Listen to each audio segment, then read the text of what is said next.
Beno Stausko, tiems, kurie neskaito. Sveiki visi.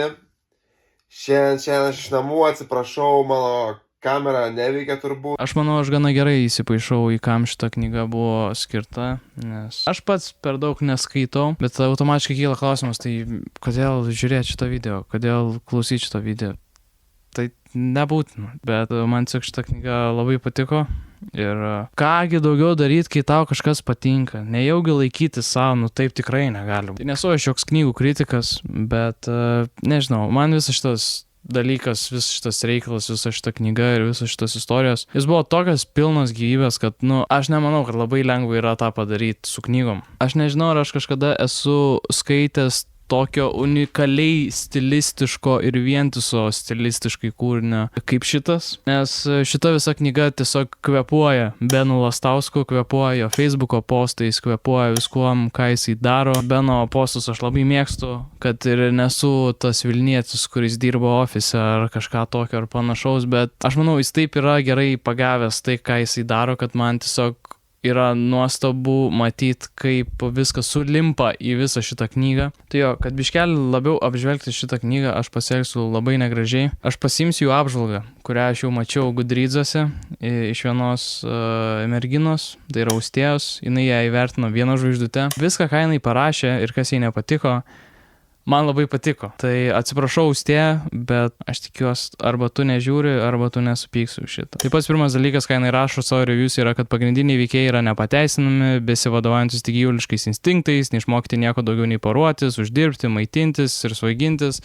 Žodžiu, visą šitą tiradą, bet ar čia ir nėra esmė šitos visos knygos, būtent ir aprašyti tokius veikėjus, būtent ir aprašyti tokius žmonės, kurie būtent taip gyvena, turi tokius norus, turi tokią aplinką ir, nežinau, tiesiog turi tokias aplinkybės gyventi ir galvoja, kad tai yra teisingas gyvenimo būdas. Jeigu tu jau pyksti, kad būtent tokie veikėjai ir yra knygoje, tai atrodo, blemba, tai tu eini prieš visą šitos knygos esmę, kas man yra šiek tiek, nežinau, jokinga. Vėliau jinai rašo, kad pasakotojas veikėjams dalina patarimus, kaip čia turėtų daugiau kalbėti, taip toliau panašiai. Patarimai atrodo naivus, galbūt tinkami paaugliams, kuriems visai niekas nieko daugiau nėra sakęs.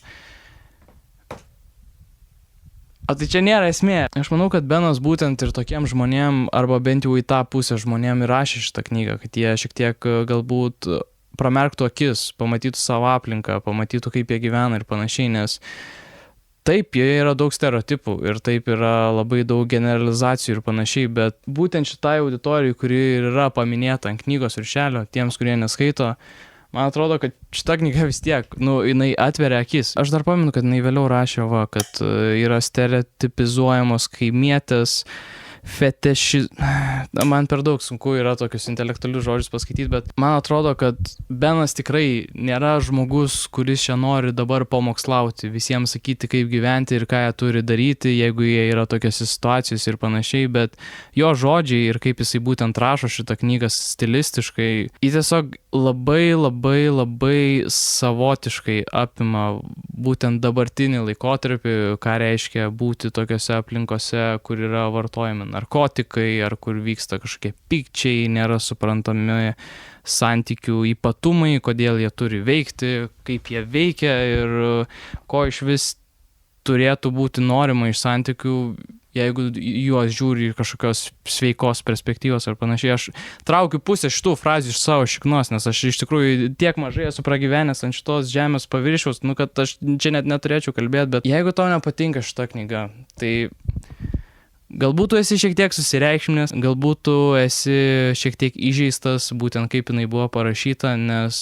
sakau, man atrodo, kad šita knyga daro kažką blogo. Aš kaip tik manau, kad jinai daro labai daug gero. Praėjus šitam laikotarpiai, galbūt kai aš pats turėsiu savo vaikų ir laikai bus visiškai pasikeitę, aš galėsiu jiems atnešti šitą knygą, aš galėsiu jiems parodyti šitą knygą ir jie galės susidaryti tikrai žiauriai vaizdingą ir žiauriai ypatingą vaizdą apie laikotarpį, kuriame mes gyvename šiuo metu. Aš nežinau, ar mano žodžiai šitie visi turi svorio, aš vis tiek esu paauglys, nesu matęs turbūt gyvenimo kaip daugelis visokių gudrycų, kritikų ir reviewzerių ir taip toliau panašiai. Aš tiesiog nuoširdžiai manau, kad šita knyga yra žiauriai geras reikalas tiek skaitantiems, tiek neskaitantiems ir man jinai labai patiko, ypač aš kaip tik atsidėjęs esu skyrių vieną, kuris man išvis išnešė stogą, 1 iš milijonų, tai wow, tokia įtampa sukurt žodžiais, aš nežinau, aš nedaug skaitau, bet man čia biški buvo kosmosas. Man labai patiko ir visa pabaiga, man ir labai patiko, tiesiog sakau, visa šitos knygos stilistika ir aš tikrai tikiuosi, kad Beno Lastausko Facebooko postai toliau gyvuos, kad Benas toliau rašys knygas ir tokios mano pirmos mintis prieš dieną perskaičius tiems, kurie neskaito. Rock'n'roll. Tai kur tos babkės, kur tas paviršius aukso, kur tas gyvenimas, kurio niekas netauso. Tai kur tos tačkos ir mergos tuščia vidurės, tai kur tas liftas į rojų, tai kur tos duris. Ką